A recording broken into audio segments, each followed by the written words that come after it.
Selamat datang! Anda ada idea bisnes yang gempak tapi tengah pening kepala fikir mana nak cari duit? Kan? Setiap perniagaan hebat bermula dengan satu idea.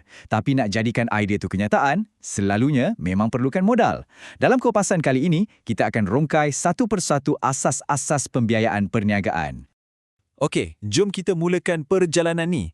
Kita akan ikut kisah seorang usahawan. Dari cuma ada angan-angan sampailah syarikatnya mula berkembang. Kita akan tengok macam mana pembiayaan ni jadi tulang belakang pada setiap peringkat. Jom kita mulakan.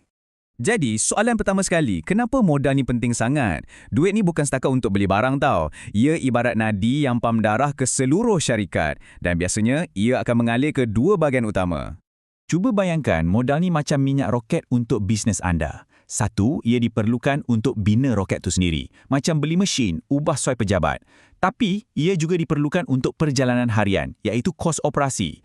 Benda-benda macam bayar gaji staf, bil api air dan mestilah belanja untuk pemasaran supaya orang tahu tentang bisnes anda.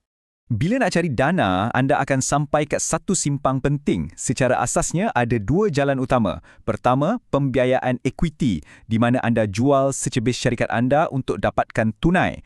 Atau jalan kedua, pembiayaan hutang, di mana anda pinjam duit dan kena bayar balik. Masing-masing ada pro dan kontra dia. Sekarang, jom kita patah balik ke permulaan sekali, iaitu peringkat idea. Waktu ni, produk atau servis anda tu masih lagi wujud dalam kepala je. Dekat peringkat ini, tak ada lagi jualan, tak ada lagi pelanggan. Yang ada cumalah satu visi. Jadi matlamat utama anda adalah untuk buktikan yang konsep anda ni boleh jalan, bukan sekadar angan-angan. Soalannya, siapa yang berani laburkan duit pada sebuah impian? Jawapannya, selalunya orang yang paling dekat dengan anda. Duit pertama biasanya datang dari orang yang percaya pada anda, bukan semata-mata pada idea tu. Maksudnya dari poket sendiri, keluarga dan kawan-kawan.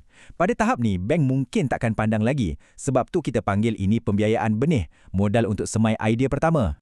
Okey, tahniah! Bisnes anda dah mula beroperasi. Cabaran seterusnya untuk terus hidup. Maksudnya, jana pendapatan yang cukup untuk tampung semua kos. Dan kalau boleh, mula kumpul untung sikit-sikit. Ini satu turning point yang sangat besar. Sebaik saja duit jualan mula masuk, walaupun sikit, permainan dah berubah. Sekarang, anda dah ada bukti yang produk anda ni ada orang nak beli. Ini akan buka pintu kepada pilihan pembiayaan yang lebih serius. Sebab, pelabur dan bank dah nampak potensi pulangan, bukan lagi sekadar janji-janji. Jadi, selain pusing modal dari keuntungan sendiri, sekarang anda dah boleh mula ketuk pintu pemain-pemain yang lebih besar. Contohnya macam pemodal teroka ataupun venture capitalist. Mereka ni memang cari syarikat baru yang ada potensi untuk meletup. Jangan lupa juga pelbagai grant dan skim pinjaman mudah dari agensi-agensi kerajaan. Baik, bisnes anda bukan saja dah survive tapi sekarang dah sedia untuk berkembang pesat. Ini fasa yang paling seronok. Tapi nak scale up atau kembangkan bisnes perlukan satu lagi suntikan modal yang sangat besar. Untuk pergi dari sebuah kedai kecil ke rangkaian cawangan di seluruh negara, untung harian saja tak cukup. Kita cakap pasal penskalaan. Mungkin anda nak buka kilang baru, tambah tim jualan atau lancarkan kempen pemasaran besar-besaran. Semua ni perlukan modal yang berkali-kali ganda lebih besar. Sekarang, jom kita tukar topi sekejap. Kita jadi orang yang bagi pinjam duit pula. Tak kiralah anda nak pinjam dari bank atau cari pelabur. Apa sebenarnya yang mereka tengok sebelum mereka kata ya? Selalunya, mereka akan guna satu senarai semak mudah yang dipanggil 4C.